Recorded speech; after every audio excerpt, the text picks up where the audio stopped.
നിമിഷം നമുക്ക് കണ്ണുകളടച്ച് പ്രാർത്ഥിക്കാം. ഞങ്ങളുടെ കർത്താവായ ദൈവമേ, ഈ സമയത്തെ അവിടുത്തെ കരങ്ങളിലേക്ക് ഞങ്ങൾ തരുന്നു. കർത്താവെ, ഞങ്ങൾ അല്പസമയം അവിടുത്തെ വചനത്തിൻ്റെ മുൻപാകെ ആയിരിക്കുമ്പോൾ കർത്താവെ, അവിടുത്തെ പരിശുദ്ധാത്മാവിനാൽ അങ്ങയുടെ വചനം ഞങ്ങൾക്ക് വിഭജിച്ച് തരുമാറാകണമേ. വചനം ഞങ്ങളുടെ അടുത്തേക്ക് വരുമ്പോൾ ഹൃദയം തുറന്ന് സ്വീകരിപ്പാൻ, അതുമായി പ്രവർത്തിക്കുവാനും അവിടെ ഞങ്ങളെ സഹായിക്കണമേ. കർത്താവെ, അടിയനെയും അവിടുത്തെ കരങ്ങളുടെ അടുത്ത് ഉപയോഗിക്കണമേ. അങ്ങ് തരുന്ന വചനം പ്രഘോഷിപ്പാൻ തക്കവണ്ണം അടിയന്റെ അതിരംഗത്തിനെയും നാവിനെയും അവിടുത്തെ അങ്ങ് ഉപയോഗിക്കണമേ എന്ന് പ്രാർത്ഥിക്കുന്നു. എല്ലാറ്റിലും അങ്ങയുടെ നാമത്തെ ഉയർത്തുവാൻ ഞങ്ങളെ സഹായിക്കണമേ. കർത്താവായ യേശു ക്രിസ്തു വഴി ഞങ്ങൾ പ്രാർത്ഥിക്കുന്ന പിതാവേ, ആമേൻ.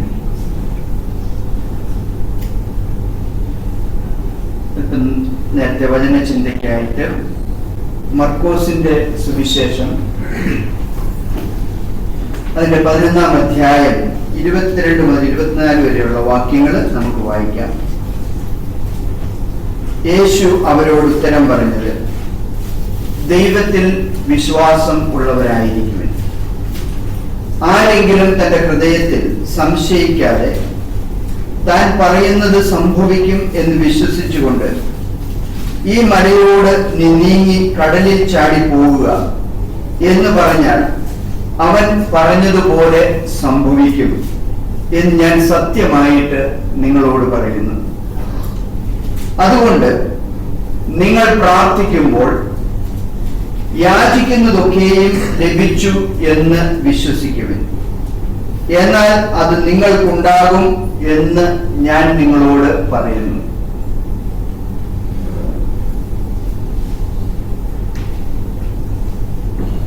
നാം ഇപ്പോൾ വായിച്ച ഈ വചനം നമുക്കെല്ലാം സുപരിചിതമായിട്ടുള്ള ഒരു വേദഭാഗമാണ്. ഈ 22-ാം വാക്യത്തിൽ പറയുന്നത്, യേശു അവരോട് ഉത്തരം പറഞ്ഞത്, ദൈവത്തിൽ വിശ്വാസം ഉള്ളവരായിരിക്കും. നമുക്ക് ദൈവത്തിൽ വിശ്വാസം ഉണ്ടോ? രണ്ടാമത്തെ വാക്യം പറയുന്നത്, ആരെങ്കിലും തന്റെ ഹൃദയത്തിൽ സംശയിക്കാതെ താൻ പറയുന്നത് സംഭവിക്കും എന്ന് വിശ്വസിച്ചുകൊണ്ട് ഈ മലയോട് നീങ്ങി കടലിൽ ചാടി പോവുക എന്ന് പറഞ്ഞ് അവൻ പറഞ്ഞതുപോലെ സംഭവിക്കും. അപ്പൊ നമ്മള് കർത്താവ് വളരെ വ്യക്തമായിട്ട് നമ്മോട് പറയുകയാണ്, വിശ്വസിച്ച് മലയോട് നീങ്ങിപ്പോകാൻ പറഞ്ഞാൽ അത് നീങ്ങിപ്പോകും. നമ്മൾ പല വ്യാഖ്യാനങ്ങളൊക്കെ ഇത് കൊടുത്ത് നമ്മൾ അതിൽ നിന്ന് ഒഴിഞ്ഞ് മാറാറുണ്ട് പലപ്പോഴും. അപ്പൊ ദൈവം വളരെ വ്യക്തമായിട്ട് നമ്മോട് പറയുകയാണ്, വിശ്വസിച്ച് നമ്മുടെ പ്രാർത്ഥനയിൽ ഈ വിശ്വാസത്തെ പ്രവർത്തിപ്പിക്കുകയാണെങ്കിൽ നമ്മൾ പറയുന്നത് പോലെ സംഭവിക്കും. അതിനാല് നമ്മൾ ചിന്തിക്കുമ്പോൾ സ്വർഗത്തിൽ ഏറ്റവും പ്രധാനപ്പെട്ട ഒരു കാര്യമാണ് വിശ്വാസം.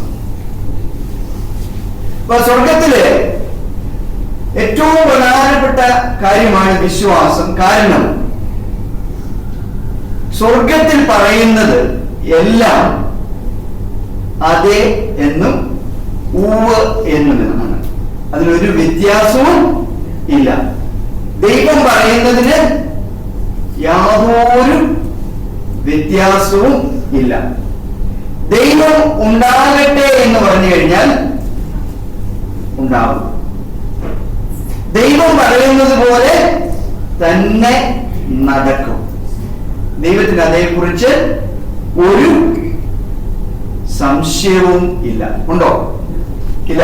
ദൈവത്തിന് യാതൊരുവിധ സംശയം. ദൈവം വെളിച്ചം ഉണ്ടാകട്ടെ എന്ന് പറഞ്ഞപ്പോൾ വെളിച്ചം ഉണ്ടാകുമോ ഇല്ലയോ എന്ന് യാതൊരുവിധ സംശയവും ദൈവത്തിനില്ലായിരുന്നു. അതാണ് സ്വർഗത്തില് ഏറ്റവും പ്രധാനപ്പെട്ട വിശ്വാസം. ദൈവം പറഞ്ഞു, അത് സംഭവിച്ചു. അപ്പൊ ദൈവവചനം നമ്മളോട് പറയുന്നത്, നമ്മളിൽ വിശ്വാസം ഉണ്ടാകുന്നത് ദൈവം പറയുന്ന കാര്യം നാം കേൾക്കുമ്പോഴാണ്. റോമാലേഖനം 10:17 പറയുന്നത്, ആകയാൽ വിശ്വാസം കേൾവിയാലും കേൾവി ദൈവവചനം ശ്രവിക്കുന്നതിലൂടെ പ്രഘോഷിക്കുന്നു. അപ്പം ആകയാൽ നമ്മൾ വേദപുസ്തകം വായിക്കുമ്പോൾ നാം എങ്ങനെയാ വായിക്കുന്നത്? സാധാരണ ഗതിയിൽ നാം വായിക്കുന്നത് നിശബ്ദമായിട്ട് ഹൃദയത്തില് വായിക്കും, അല്ലേ? എന്നാൽ ദൈവവചനത്തെ കുറിച്ച് നമ്മൾ ചിന്തിക്കുമ്പോൾ നിശബ്ദമായിട്ട് വായിക്കാനോ അല്ല, പ്രധാനമായിട്ടും ദൈവവചനം ഉറക്ക വായിക്കാനാണ്. എന്തിനാണ് ഉറക്ക വായിക്കുന്നത്? ഉറക്ക വായിക്കും, എല്ലാരും കേൾക്കാനല്ല, എല്ലാരും കേൾക്കപ്പെടുന്ന വായിക്കുമ്പോൾ, ഞാൻ എന്റെ മുറിക്കകത്തിരുന്ന് ഉറക്ക വായിക്കുമ്പോൾ ഞാൻ തന്നെ അത് കേൾക്കും. അപ്പൊ ഞാൻ കേൾക്കുമ്പോൾ ആ കേൾക്കുന്ന വചനം എന്നിൽ വിശ്വാസമായിട്ട് രൂപാന്തരപ്പെടും. അതുകൊണ്ടാണ് വചനം പ്രഘോഷിക്കേണ്ടതിന്റെ ആവശ്യകത. അപ്പൊ എപ്പോഴും നമുക്ക് ഒത്തിരി സോഷ്യൽ മീഡിയ പ്ലാറ്റ്ഫോംസ് ഉണ്ട്, ഇതെല്ലാം എഴുതാം, ഒക്കെ ചെയ്യാം. പക്ഷേ എല്ലാറ്റിനും ഉപരിയായിട്ട് വചനം ശ്രവിക്കുക, കേൾക്കുന്ന വചനം നമ്മുടെ ഹൃദയത്തില് വിശ്വാസമായിട്ട് രൂപാന്തരം. വളരെ വ്യക്തമായിട്ട് പറഞ്ഞു, ആകയാൽ കേൾവിയാലാണ് വിശ്വാസം വരുന്നത്. എന്താണ് നമ്മൾ കേൾക്കുന്നത്? ദൈവ വചനം, സ്വർഗത്തിൽ സ്ഥിരമാക്കപ്പെട്ടിരിക്കുന്ന ആ ദൈവവചനം. സ്വർഗത്തിൽ സ്ഥിരമാക്കപ്പെട്ടിരിക്കുന്നത് ദൈവം പറയുന്ന കാര്യങ്ങളാണ്. ദൈവം പറയുന്ന കാര്യമാണ് ദൈവവചനം. അപ്പൊ ആ ദൈവം പറഞ്ഞിരിക്കുന്ന കാര്യം നാം കേൾക്കുമ്പോൾ അത് നമ്മളിൽ വിശ്വാസമായിട്ട് രൂപാന്തരപ്പെട്ട് ആ വിശ്വാസത്താൽ, ഏത് വിശ്വാസത്താൽ? ദൈവത്തിന്റെ വിശ്വാസത്താൽ, നമ്മുടെ വിശ്വാസമല്ല, കാരണം ദൈവവചനം നമ്മുടെ ഹൃദയത്തിൽ വരുമ്പോൾ അത് വിശ്വാസമായിട്ട് തീരുമ്പോൾ ദൈവത്തിന്റെ വിശ്വാസം നമ്മളിൽ ഉള്ളതായി ആ ദൈവത്തിന്റെ വിശ്വാസത്താൽ നാം പറയുമ്പോൾ അത് സംഭവിക്കും. ആകയാൽ പ്രാർത്ഥിക്കുവാൻ വേണ്ടി ദേവാലയത്തിലേക്ക് പോയ യോഹന്നാനും പത്രോസും ദേവാലയ കവാടത്തിലിരിക്കുന്ന ആ മുടന്തനെ നോക്കി പറഞ്ഞു, സ്വർണവും വെള്ളിയും ഞങ്ങൾക്കില്ല, ഞങ്ങൾക്കുള്ളത് നിനക്ക് തരുന്നു. കർത്താവായ യേശുക്രിസ്തുവിന്റെ നാമത്തിൽ എഴുന്നേൽക്കുക. അവനെ പിടിച്ചെഴുന്നേൽപ്പിച്ചു. അപ്പൊ ദൈവത്തിന്റെ വിശ്വാസം അവരിലുണ്ടായിരുന്നു. അത് കൊടുത്തപ്പോൾ, അവര് പറഞ്ഞപ്പോൾ അതുപോലെ സംഭവിച്ചു. അപ്പൊ നമ്മള് വളരെ പ്രധാനമായിട്ടും നമ്മുടെ ജീവിതത്തിൽ ഉണ്ടാകേണ്ട, അല്ലെ നമ്മളോട് തന്നെ ചോദിക്കേണ്ട ഒരു കാര്യമാണ്, ഞാൻ എങ്ങനെയാണ് ദൈവവചനം കേൾക്കുന്നത്? ഞാൻ എങ്ങനെ കേൾക്കുന്നു, അല്ലെ എങ്ങനെ ശ്രവിക്കുന്നു? എങ്ങനെ ദൈവവചനം സംസാരിക്കുന്നു? അപ്പൊ നമ്മൾ സംസാരിക്കുമ്പോൾ അത് നമ്മൾ തന്നെ കേൾക്കുന്ന ആദ്യമേ, പിന്നെ മറ്റുള്ളവർ കേൾക്കുന്നു. കേൾക്കുന്നത് ആ ദൈവവചനം വിശ്വാസമായിട്ട് നമ്മളിൽ രൂപാന്തരപ്പെടുകയാണ്. അപ്പൊ അങ്ങനെ നാം ദൈവവചനം പ്രഖ്യാപിക്കുമ്പോൾ ഈ വചനം മുഴുവൻ ദൈവത്തിന്റെ വാക്കുകളാണ്, ദൈവത്തിന്റെ വാഗ്ദത്തങ്ങളാണ്. അപ്പൊ നമ്മൾ എന്താണ് പ്രഖ്യാപിക്കുന്നത്? ദൈവത്തിന്റെ വാഗ്ദത്തങ്ങളാണ് പ്രഖ്യാപിക്കുന്നത്. അപ്പൊ നാം ദൈവത്തിന്റെ വാഗ്ദത്തങ്ങൾ പ്രഖ്യാപിക്കുമ്പോൾ, എങ്ങനെ പ്രഖ്യാപിക്കുമ്പോൾ? വിശ്വാസത്തോടുകൂടെ പ്രഖ്യാപിക്കുമ്പോൾ ഈ വാഗ്ദത്തങ്ങൾ നമ്മുടേതായിത്തീരും. നമ്മുടേതായിത്തീരും. കാരണം സ്വർഗം മാനിക്കുന്നത് എപ്പോഴും ദൈവത്തിന്റെ വചനത്തെയാണ്. അപ്പൊ സ്വർഗത്തില് അത് വലിയ വിനയാണ്. അപ്പൊ ദൈവം തന്റെ വചനത്തെ എപ്പോഴും ഓണർ ചെയ്യും, മാനിക്കും. നമ്മളാണ് നമ്മളൊരു കാര്യം പറഞ്ഞിട്ട് പിന്നെ ഒരു അവസരത്തിൽ പറഞ്ഞു, ഞാൻ അങ്ങനെ പറഞ്ഞായിരുന്നോ എന്ന് ചോദിക്കും, അല്ലെ? അല്ലെ പറയും, ഞാൻ അത് അന്നേരം ആ ഒരു സാഹചര്യത്തില് അല്ലെ ഇന്ന വിധത്തില് അത് ഞാൻ അന്നേരം അങ്ങ് പറഞ്ഞു പോയതാണ്. പക്ഷേ ദൈവത്തെ സംബന്ധിച്ചിടത്തോളം അങ്ങനെ ഒരു കാര്യം ഇല്ല. ദൈവം ഒരു കാര്യം പറഞ്ഞിട്ടുണ്ടെങ്കിൽ അത് അങ്ങനെ തന്നെയാണ്. അതിന് യാതൊരുവിധ മാറ്റവുമില്ല. അതുകൊണ്ടാണ് ദൈവം ഇതിനകത്തൊരു വാഗ്ദത്തം പറഞ്ഞിട്ടുണ്ടെങ്കിൽ ആ വാഗ്ദത്തം നാം ഏറ്റെടുത്തത് പ്രഖ്യാപിക്കുമ്പോൾ നമ്മുടേതായി തീരും. അതിന് വ്യവസ്ഥകളുണ്ട്, അതും ഇവിടെ പറഞ്ഞിട്ടുണ്ട്. അപ്പൊ ദൈവം അതിനെ മാനിക്കുന്നു. അപ്പൊ നമ്മള് അത് നമ്മുടെ പ്രാർത്ഥനയിൽ നാം എങ്ങനെ ദൈവത്തിന്റെ അടുത്തേക്ക് വരണം? നമ്മുടെ പ്രാർത്ഥന മിക്കവാറും ഒക്കെ തരണേ തരണേ അല്ലേ അല്ലേ? നമ്മുടെ പ്രാർത്ഥന, ഞാൻ കുറ്റം പറയല്ല, നമ്മൾ കളിയാക്കി ഒന്നുമല്ല, അങ്ങ് ആരും ഒന്ന് വിചാരിച്ചേക്കരുത്. നമ്മുടെ പ്രാർത്ഥന, നിങ്ങളുടെയും എന്റെയും പ്രാർത്ഥന മിക്കവാറും തരണേ തരണേ തരണേ എന്നാണ്. തരണേ എന്ന് പ്രാർത്ഥിക്കുന്നതിൽ എന്തെങ്കിലും കുഴപ്പമുണ്ടോ? യാതൊരു കുഴപ്പമില്ല. കാരണം കർത്താവ് തന്നെ നമ്മളോട് വളരെ ചോദിപ്പിൽ നിങ്ങൾക്ക് ലഭിക്കും. നമ്മുടെ ആവശ്യങ്ങളെല്ലാം പറയാനാണ് പറഞ്ഞിരിക്കുന്നത് ദൈവത്തോട്. പക്ഷെ ആ പറയുന്നത് ദൈവവചനപ്രകാരം നമ്മൾ ചോദിക്കണം. ഇതുവരെയും നിങ്ങൾ ദൈവത്തോട് ഒന്നും ചോദിച്ചിട്ടില്ല, എന്നാൽ ചോദിപ്പിൽ നിങ്ങൾക്ക് ലഭിക്കും. നിങ്ങളുടെ എന്ത് കിട്ടുന്ന പറഞ്ഞിരിക്കുന്നത്? നിങ്ങളുടെ സന്തോഷം പൂർണ്ണമാകുമെന്ന്. എന്റെ നാമത്തിൽ, ആരുടെ നാമത്തിൽ? കർത്താവ് യേശു ക്രിസ്തുവിന്റെ നാമത്തിൽ. യേശു എന്ത് നമ്മളോട് പറഞ്ഞു, അതിന്റെ അടിസ്ഥാനത്തിൽ നാം ചോദിക്കുമ്പോൾ നിശ്ചയമായിട്ടും നമുക്ക് ദൈവം അത് ചെയ്തു തരും. അപ്പൊ നിങ്ങളൊന്ന് ചിന്തിച്ചു നോക്കിയേ, നമ്മുടെ കുഞ്ഞുങ്ങൾ നമ്മളോട് വന്ന് പറയുക, അപ്പ അല്ലെ അമ്മേ, ഇന്നലെ അമ്മ എന്നോട് പറഞ്ഞായിരുന്നു എനിക്ക് ഈ കാര്യം ചെയ്തു തരാമെന്ന് നമ്മളെ ഓർമ്മിപ്പിക്കുകയാണ്. അല്ലെങ്കിൽ രാവിലെ ജോലിക്ക് പോകുന്ന അപ്പനോട് വൈകുന്നേരം തിരിച്ചു വരുമ്പോൾ, ഇപ്പൊ രാവിലെ പോയപ്പോൾ എനിക്ക് വൈകുന്നേരം വരുമ്പോൾ സ്നിക്കേഴ്സ് മേടിച്ചുകൊണ്ട് തരാമെന്ന് പറഞ്ഞായിരുന്നു, കൊണ്ടുവന്നിട്ടുണ്ടോ?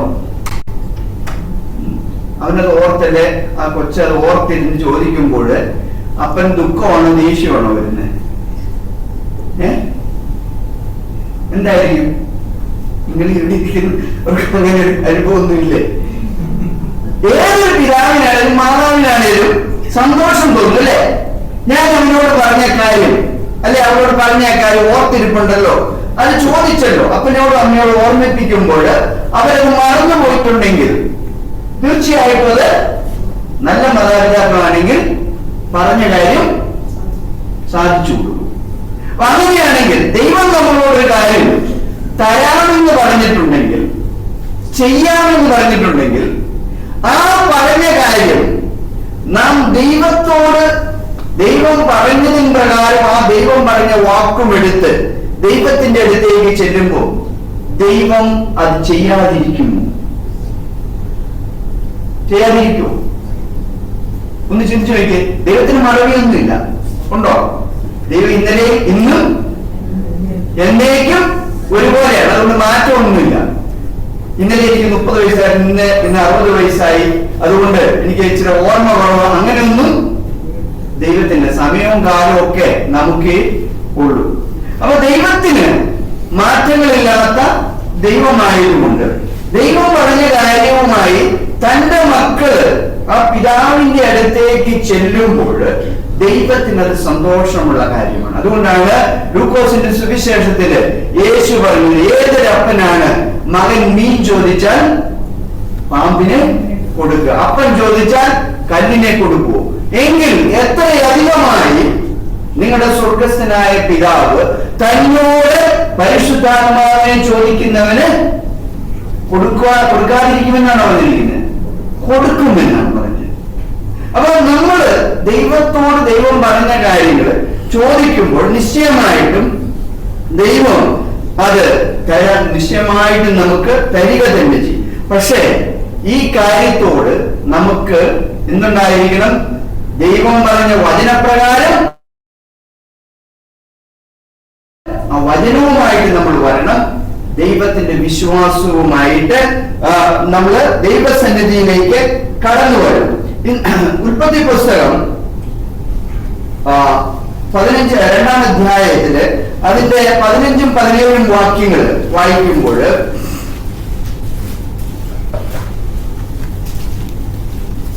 യഹോവയെ ദൈവം മനുഷ്യനെ കൂട്ടിക്കൊണ്ടുപോയി ഏദൻ തോട്ടത്തിൽ വേല ചെയ്യുവാനും അതിനെ കാക്കുവാനും അവിടെയാക്കി.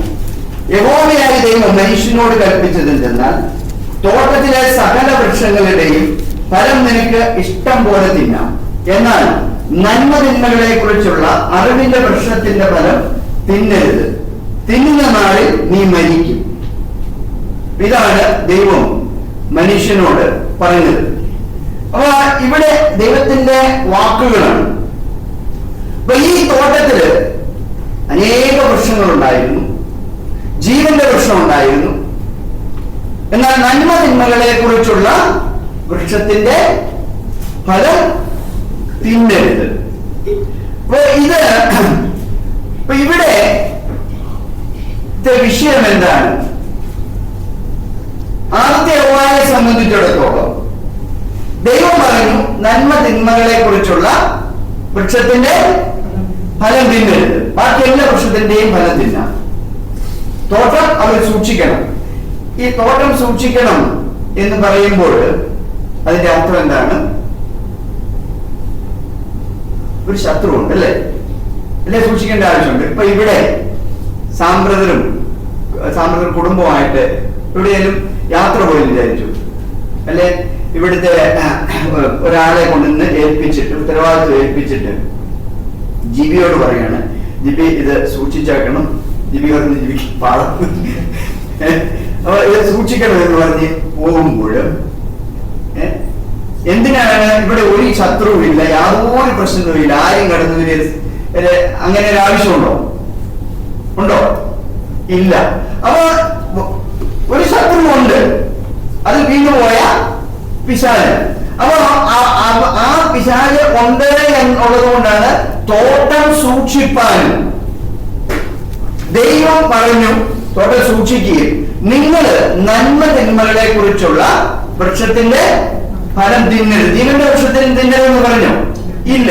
അപ്പൊ ഇവിടുത്തെ ഒരു വിഷയം, ദൈവം പറഞ്ഞ കാര്യം, അതായത് ദൈവം പറഞ്ഞത് ദൈവത്തിന്റെ വചനമാണ്, അത് ആദവും ഹവ്വായും മാനിക്കുമോ ഇല്ലയോ എന്നുള്ളതാണ്.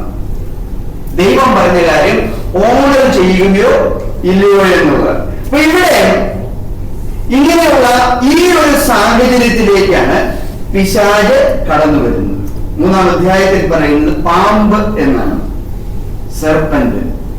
പാമ്പിന്റെ പ്രത്യേകത എന്താ? പാമ്പിനെ നിങ്ങൾക്ക് ഇഷ്ടമാണോ? ഇല്ലേ? പാമ്പിനെ എല്ലാവർക്കും പേടിയാണ്. കാരണം എന്താണ്? പാമ്പിനെ പേടിക്കേണ്ട കാര്യം, പാമ്പ് കടിക്കും. പാമ്പൊന്നും കടിക്കുന്നുണ്ട്, എത്രയോ പേരെ പാമ്പ് കടിക്കും, പട്ടി കടിക്കും, കൊതുക് നമ്മളെ കൊന്നു. അതിനകത്ത് പാമ്പിന് എന്തുണ്ട്? വിഷമുണ്ട്. അപ്പൊ ഈ പാമ്പിന് വിഷമുള്ളതുകൊണ്ടാണ് നമുക്കതിനെ പേടി. ഈ കഴിഞ്ഞ ദിവസം ഈ വീടിനോട് ചേർന്ന് നിന്നൊരു മരത്തിൽ കൂടെ വീടിന് ഈ തട്ടൊക്കെ ഉള്ളതുകൊണ്ട് ഈ തട്ടിനകത്ത് എലി കയറി വരും. വലിയൊരു ചേര ഇതിനകത്തൂടെ കയറി വീടിന് തട്ടിനകത്തോട്ട് കയറും. അപ്പൊ ഇതിനെ ഒന്ന് ഓടിക്കാൻ വേണ്ടി തട്ടല് ഈ കോലിട്ട് ഇങ്ങനെ കുത്തി ഇളക്കി. അപ്പൊ ഇത് എനിക്ക് ഒന്ന് ഇറങ്ങി പോകാൻ വേണ്ടിയായിരിക്കും, ഒന്ന് സങ്കടം ഒന്ന് ഇങ്ങനെ തല പയ്യൻ നീട്ടി, പിന്നെ അത് കണ്ടില്ല, അത് അതിന്റെ വഴിക്ക് പോയി. അപ്പൊ പക്ഷേ നമ്മുടെ ഉള്ളില് ചേരയാണെങ്കിൽ ചേര കടിക്കത്തില്ല, പേടിക്കാനൊന്നുമില്ല, എന്നാലും ഒരു ഭയം. അപ്പൊ ഇവിടെ പാമ്പ് കടന്നു വന്ന് ഈ ആദ്യ മാതാപിതാക്കളോട് ദൈവം നിങ്ങളോട് വല്ലതും പറഞ്ഞിട്ടുണ്ടോ എന്ന് ചോദിച്ചപ്പോൾ അവരുടെ പ്രതികരണം എന്തായിരുന്നു? ദൈവം പറഞ്ഞ കാര്യമാണോ പറഞ്ഞത്? ആകെ അവർ ചെയ്യേണ്ടിയിരുന്നത് ദൈവത്തെ മാനിക്കുക. ആകെ അവർ ചെയ്യേണ്ടിയിരുന്ന കാര്യം ദൈവം പറഞ്ഞ കാര്യത്തെ മാനിച്ചാൽ മതിയായിരുന്നു, ദൈവവചനം മാനിച്ചാൽ മതിയായിരുന്നു. ദൈവം പറഞ്ഞിട്ടുണ്ടോ? ഉണ്ട്. എന്താ പറഞ്ഞിരിക്കുന്നത്? നന്മ തിന്മകളെ കുറിച്ചുള്ള വൃക്ഷത്തിൽ നിന്ന് തിന്നരുത്. നമ്മളോട് ഇന്ന് പലപ്പോഴും സാത്താൻ എന്ന് പറയുന്ന കാര്യം ദൈവം നിങ്ങളോട് പറഞ്ഞിട്ടുണ്ടോ? അപ്പൊ ഇവിടെ ദൈവത്തിന്റെ വചനത്തോട് കൂട്ടിച്ചേർക്കുകയോ അത് കുറയ്ക്കുകയോ ചെയ്തുകൊണ്ട് ആ വചനത്തെ മാനിക്കാതിരിക്കുമ്പോൾ നമ്മൾക്കതൊരു കെണിയായി തീരുന്നു. അവിടെയാണ് നമ്മൾ പരാജയപ്പെടുന്നത്. അവിടെയാണ് നമ്മൾ ജീവന്റെ വൃക്ഷത്തിലേക്ക് പ്രവേശിക്കാൻ പറ്റാതെ പോകുന്നത്. 1-ാം സങ്കീർത്തനം നാം വായിക്കുന്നത് എന്താണ്? യഹോവയുടെ ന്യായപ്രമാണത്തെ രാപകൽ ധ്യാനിക്കുന്ന മനുഷ്യൻ ഭാഗ്യവാൻ. അപ്പൊ അതിന്റെ 1-ാം വാക്യം പറയുന്നത് എന്താണ്? ദുഷ്ടന്മാരുടെ ആലോചന പ്രകാരം നടക്കാതെയും പാപിയുടെ വഴിയിൽ നിൽക്കാതെയും പരിഹാസികളുടെ സിംഹാസനത്തിൽ ഇരിക്കാതെയും. അപ്പൊ ഈ പാപി എന്ന് പറയുന്നത് ഒരാളെ പാപിയാക്കി തീർക്കുന്ന പിശാചിന്റെ പ്രവർത്തനമാണ്. ഈ പാമ്പെന്ന ആ ഒരു കാര്യം വിഷം ഉള്ളിൽ കയറ്റുമ്പോഴാണ്. അപ്പൊ നമ്മുടെ എപ്പോഴും വീഴ്ചയ്ക്ക് മുമ്പായിട്ട് ഒരു കൂടെ നടപ്പുണ്ട് പാപികൾ. അതുകൊണ്ട് നമ്മൾ പിള്ളേരോട് പറയും, ആകാത്ത കൂട്ടുകെട്ടുകളിൽ നിന്നും പോകരുത്. ആ പോകുമ്പോൾ ആ നടപ്പിലാണ് പ്രശ്നം. പിന്നെ നടപ്പ് ഇരിപ്പിലേക്കാവും, നിൽപ്പിലേക്കാവും. അവിടെയാണ് വീഴ്ച വരും. അതിന് വിപരീതമായിട്ട് എന്ത് ചെയ്യണം? ദൈവത്തിന്റെ വചനം ധ്യാനിച്ചുകൊണ്ടിരിക്കണം. എന്തിനാണ് ധ്യാനിക്കുന്നത്? ഏതൊരു കാര്യത്തിലും തീരുമാനമെടുക്കാൻ നമ്മെ സഹായിക്കുന്നത് ദൈവത്തിന്റെ വചനമാണ്. അതിനുള്ള കൊരിന്ത്യർ ലേഖനത്തില് 6-8-12 പ്രിൻസിപ്പിൾ എന്ന് പറയും. 6-ാം അധ്യായം, 8-ാം അധ്യായവും 12-ാം അധ്യായത്തില് ഒരാൾക്ക് ഒരു കാര്യത്തെ അഭിമുഖീകരിക്കുമ്പം എങ്ങനെ തീരുമാനമെടുക്കാം? പൗലോസ് അവിടെ പറയുന്നത്, എനിക്ക് എല്ലാത്തിനും പ്രാഗൽഭ്യമുണ്ട്, ഏത് കാര്യം ചെയ്യാനും, പക്ഷെ ഞാൻ എല്ലാം ചെയ്യത്തില്ല. എന്തുകൊണ്ടാണ്? എന്റെ സഹോദരന്റെ ഇടർച്ചയ്ക്ക് കാരണമാകാം. അപ്പൊ ഒരു തീരുമാനം എടുക്കാൻ വരുമ്പോൾ അതൊരു കാര്യം. പിന്നെ എല്ലാ കാര്യം എനിക്ക് പ്രയോജനമുള്ളതാണോ? അല്ല. എല്ലാ കാര്യം എനിക്ക് പ്രയോജനം അല്ലാത്തതിനാല് ഞാൻ എന്ത് ചെയ്യത്തില്ല? അത് സ്വീകരിക്കുന്നില്ല, അത് തീരുമാനം എടുക്കത്തില്ല. അവിടെ ഞാനത് ചെയ്യത്തില്ല. വേറൊന്ന് പൗലോസ് പറയുന്നത്, നിസ്സാര കാര്യമാണ്. നിങ്ങൾ എന്ത് തിന്നാലും എന്ത് കുടിച്ചാലും ദൈവത്തിന്റെ നാമത്തെ ഉയർത്തണം, ഇല്ലേ? തിന്നുക. നമ്മള് ഭക്ഷണം കഴിക്കുമ്പോൾ ചിന്തിക്കാറുണ്ടോ? എന്ത് തിന്നാലും വെള്ളം എടുത്ത് കുടിക്കുമ്പോൾ ഇത് ദൈവത്തിന്റെ നാമത്തെ മഹത്വപ്പെടുത്തുന്നുണ്ടോ? എന്ത് തിന്നാൽ നിസ്സാര കാര്യം ജീവിതത്തിൽ നമ്മള് സാധാരണ ഓട്ടോമാറ്റിക്കായിട്ട് ചെയ്തു പോകുന്ന കാര്യങ്ങൾ പോലും ചെയ്യുമ്പോൾ അത് ദൈവത്തിന്റെ നാമത്തെ മഹത്വപ്പെടുത്തുന്നുണ്ടോ? ഇവിടെ ആദവും ചെയ്യേണ്ടിയിരുന്നത് ദൈവത്തിന്റെ നാമത്തെ മഹത്വപ്പെടുത്തുവായിരുന്നു ചെയ്യേണ്ടത്. എങ്ങനെ? ദൈവം പറഞ്ഞ കാര്യം അതേപടി ആവർത്തിക്കുന്നതിലൂടെ. അങ്ങനെ ദൈവം പറഞ്ഞ കാര്യം അവർ ആവർത്തിച്ചിരുന്നെങ്കിൽ എന്ത് സംഭവിക്കത്തില്ലായിരുന്നു? അത് അനുസരണക്കേടിലേക്ക് പോകത്തില്ലായിരുന്നു. നമ്മൾ ഈ ദൈവവചനം, ദൈവം പറഞ്ഞ കാര്യം നമ്മുടെ ജീവിതത്തില് ആവർത്തിക്കാത്തത് കൊണ്ടാണ് പലപ്പോഴും നമ്മൾ വീഴ്ചയിലേക്ക് പോകുന്ന, ആകാത്ത വഴികളിലേക്ക്. 119-ാം സങ്കീർത്തനം 105-ാം വാക്യം എന്താ പറയുന്നത്? ദൈവത്തിന്റെ വചനം നമ്മുടെ പാദങ്ങൾക്ക് പ്രകാശവും വഴിയില് വെളിച്ചവുമാണ്. അപ്പൊ നമ്മുടെ പാദത്തിന് പ്രകാശം തരുന്നത്, നമ്മുടെ വഴിയെ വെളിച്ചപൂർണമാക്കുന്നത് ദൈവത്തിന്റെ വചനമാണ്. അപ്പൊ ഇത് നമ്മുടെ ഹൃദയത്തിൽ ഇല്ലെങ്കിൽ, നമ്മളൊരു സാഹചര്യത്തെ നേരിടുമ്പോൾ ഇല്ലെങ്കിൽ, അവിടെയാണ് നമ്മള് പാപത്തിലേക്ക് വഴുതി പോകുന്നത്. അപ്പൊ 3-ാം അധ്യായത്തിന്റെ 1-ാം വാക്യത്തില് സാത്താൻ ഇവിടെയാണ് കെണി ഒരുക്കുന്നതും ദൈവവചനത്തിൽ നിന്നും തെറ്റിച്ചു കളയുക. അപ്പൊ ഇവര് എന്ത് ചെയ്തിരുന്നെങ്കിൽ സാത്താനെ അവർക്ക് നേരിടാമായിരുന്നു? ദൈവവചനം എടുത്ത് ഉപയോഗിച്ചാൽ മതിയായിരുന്നു. അതുകൊണ്ടാണ് യാക്കോബ് പറയുന്നത്, സാത്താനോട് എതിർത്ത് നിൽപ്പിൻ, അവൻ നിങ്ങളെ വിട്ട് ഓടിപ്പോകും. യാക്കോബ് നമ്മളോട് പറയാം. അല്ലാണ്ട് സാത്താനോട് കുസ്തി പിടിക്കാനല്ല, സാത്താനെ ചവിട്ടാനല്ല, അവനെ ഭത്സിക്കാനല്ല. എന്ത് പറഞ്ഞാൽ മതി? ദൈവത്തിന്റെ വചനം പറഞ്ഞ് എതിർത്താൽ മതി. അവൻ നിങ്ങളെ വിട്ട് ഓടിപ്പോകും. കാരണം ദൈവവചനത്തിനോട് എതിർത്ത് നിൽക്കുവാന് സാത്താന് കഴിയുകയില്ല. അപ്പൊ ഇവിടെ സാത്താന് പരീക്ഷയുമായിട്ട് വന്നപ്പോൾ അവർ പരാജയപ്പെട്ടതിനാല് അവരുടെ ഉള്ളില് സാത്താൻ എന്തിട്ടു? വിഷം ഇട്ടു. ഇല്ലേ? സംശയത്തിന്റെ ആ വിഷം. അപ്പൊ നമ്മുടെ ഒക്കെ ജീവിതത്തില് സാത്താൻ ചെയ്തൊരു പരിപാടിയാണ് സംശയം കൊണ്ടുവരിക. ദൈവം എന്നെ അനുഗ്രഹിക്കൂ, എന്നെ അനുഗ്രഹിക്കൂ. ഞാൻ പണ്ട് ഇത് ചെയ്തിട്ടുള്ളത് കൊണ്ട് ദൈവം എന്നെ അനുഗ്രഹിക്കത്തില്ല. അല്ല, ഞാൻ പറഞ്ഞാൽ നടക്കുവോ?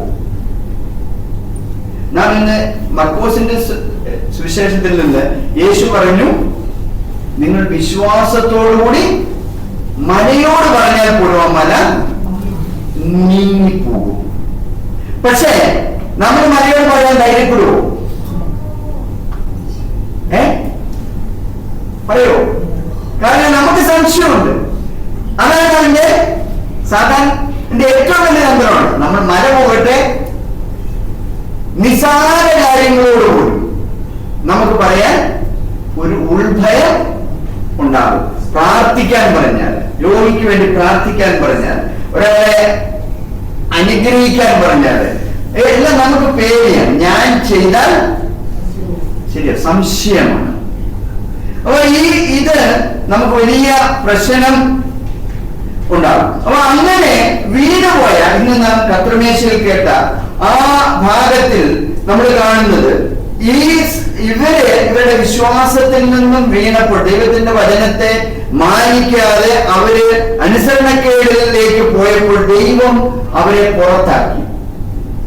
കാരണം എന്താണ്?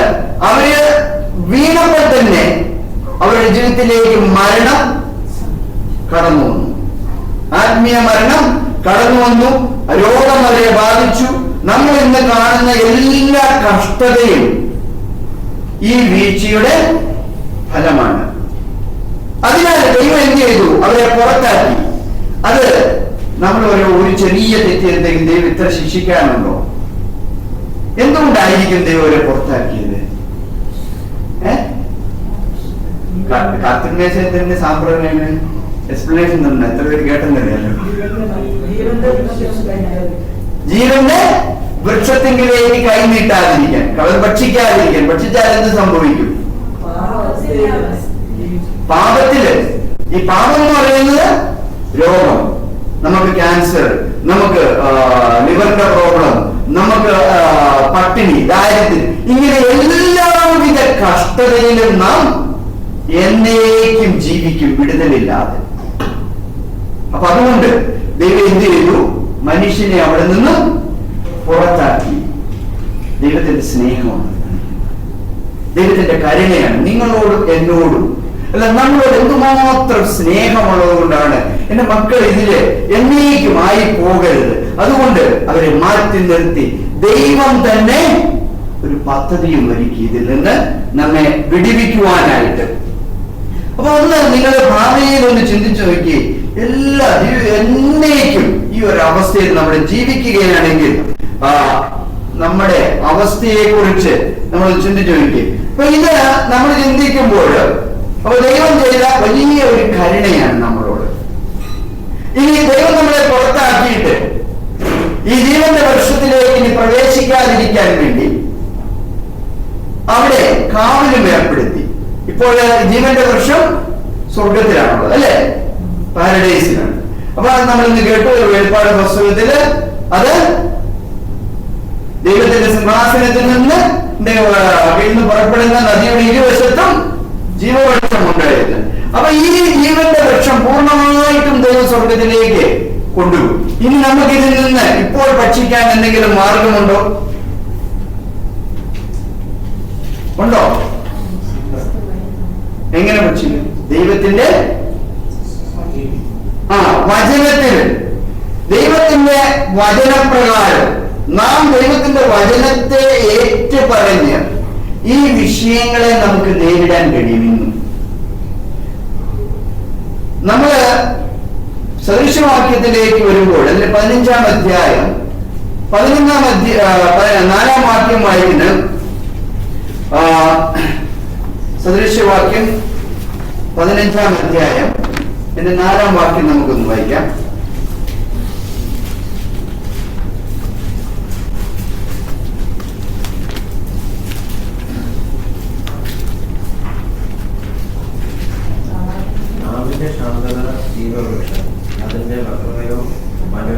നാവിന്റെ ശാന്തത, അത് ചില വേദപുസ്തകത്തിലൊക്കെ അതിന്റെ മാർജിനിൽ ഇങ്ങനെ എഴുതിയിട്ടുണ്ട്, ഒരു എക്സ്പ്ലനേഷനോടെ കൊടുത്തിട്ടുണ്ട്. നാവിന്റെ സൗഖ്യം.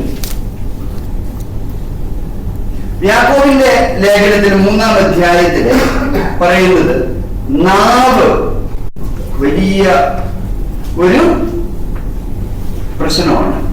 നാവ് ദുഷ്ടതയുടെ ഒരു വലിയ അവയവമാണ്, ഈവിളാണെന്നാണ് പറയുന്നത്. അപ്പൊ അതിനാൽ ഈ നാവിന്റെ സൗഖ്യം നമുക്ക് ആവശ്യമാണ്. അപ്പൊ ഈ നാവിന്റെ സൗഖ്യം പരമ പ്രധാനമാണ്. ഇനി ഈ നാവിന്റെ സൗഖ്യം നമുക്ക് സാധിക്കുമോ? നമ്മുടെ നാവിനെ നമുക്ക് കൺട്രോൾ ചെയ്യാൻ പറ്റുമോ?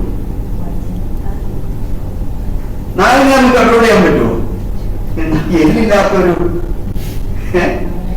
അവയവമാണെന്നാണ് പറയുന്നത്. അപ്പൊ എല്ലില്ലാത്തത് കൊണ്ട് നമ്മൾ യഥേഷ്ടം അതിനായിട്ട് നാവ് ഉപയോഗിച്ച് നമ്മളൊന്ന് ചിന്തിച്ചു നോക്കി, നമ്മുടെ നാവ് ഉപയോഗിച്ച് നമ്മൾ എന്തെല്ലാം കാര്യങ്ങളാണ് ഒരാളെ വീഴ്ത്താനും ഉയർത്താനും കൊല്ലാനും അയാളെ നിന്ദിക്കാനും ഇല്ലായ്മപ്പെടുത്താനും എന്തെല്ലാം കാര്യങ്ങളാണ് ഈ നാവ് കൊണ്ട് നാം ചെയ്യും. നാവിനെ നിയന്ത്രിക്കുക, ഇത് പറയാം, നാവ് അഗ്നി പോലെയാണ്.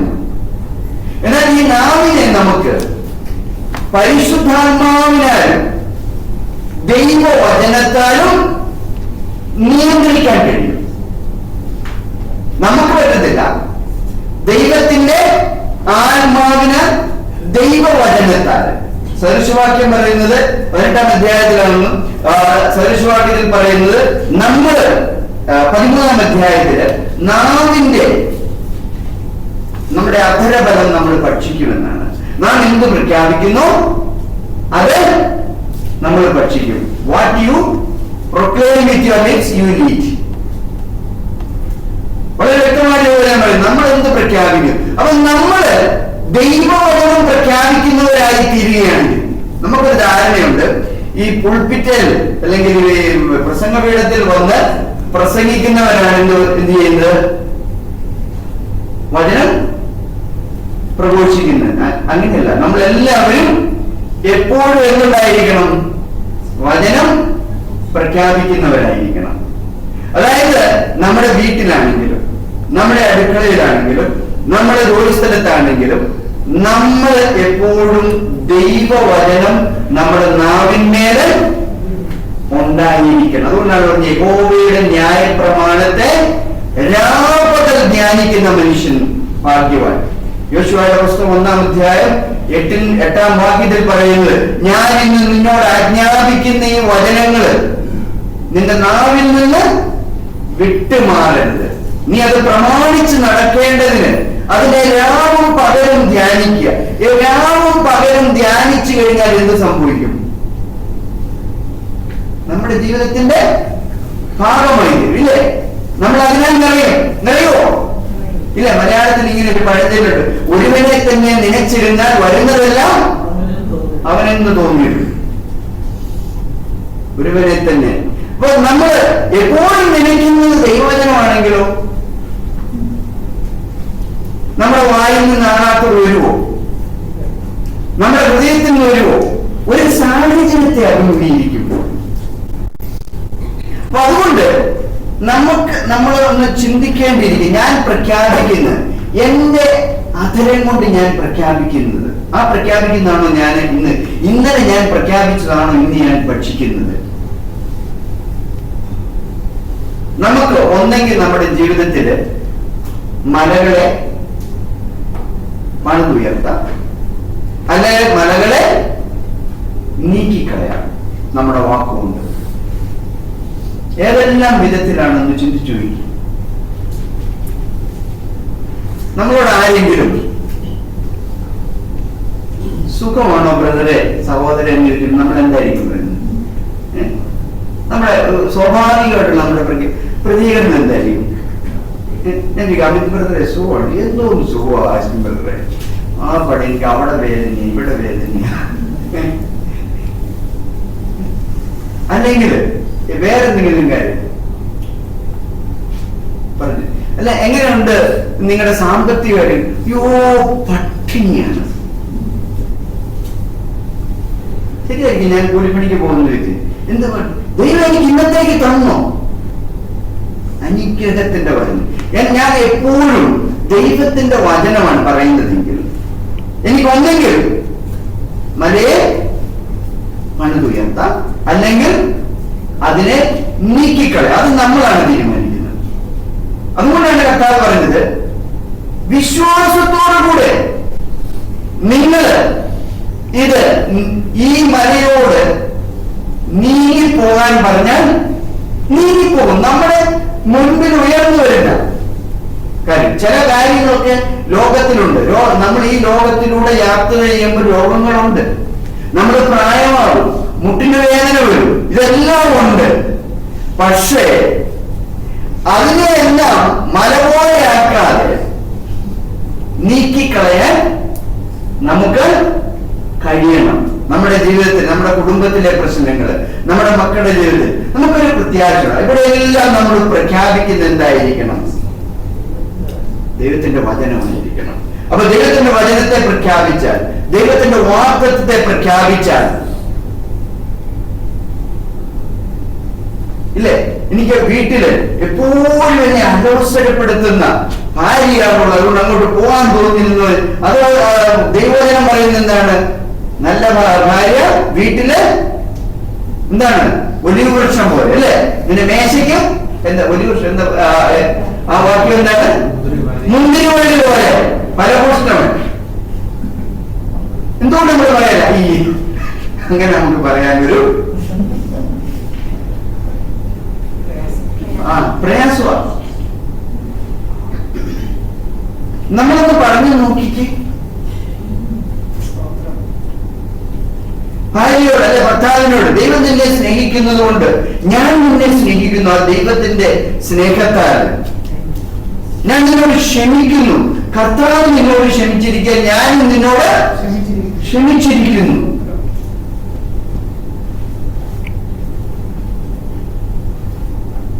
ഞാൻ ഇന്ന് രാവിലെ ഒരു വിശ്വാസിയോട് സംസാരിച്ചപ്പോൾ, കുറെ വർഷങ്ങൾക്ക് മുമ്പ് പുള്ളിക്ക് വലിയൊരു ദുരാനുഭവം ഉണ്ടായി. ഇന്നിപ്പം ആ ദുരാനുഭവം